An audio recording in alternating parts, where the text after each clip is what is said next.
New York के नए mayor Zohran Mamdani का वीडियो वायरल हो रहा है। उमर खालिद की चिट्ठी पढ़ने का ये वीडियो है। ममदानी ने उमर खालिद की जमानत का मुद्दा उठाया था। सितंबर 2023 में उमर खालिद की जेल डायरी पढ़ी थी ज़ोहरान ममदानी ने। ज़ोहरान ममदानी इस वक्त चर्चा में है क्योंकि न्यूयॉर्क के वो नए मेयर मुंतखब हुए हैं और जो हर जानिब उनकी चर्चा हो रही है। और वहीं एक वीडियो भी वायरल हो रहा है उनका, जिसमें उन्होंने उमर खालिद की चिट्ठी पढ़ी थी। ममदानी ने उमर खालिद की जमानत का मुद्दा भी उठाया था।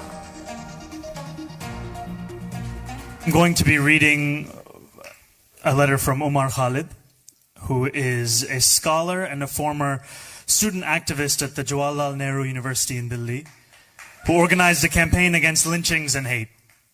He has been in jail for more than 1,000 days under the Unlawful Activities Prevention Act and has yet to face trial, though his bail application has been repeatedly denied.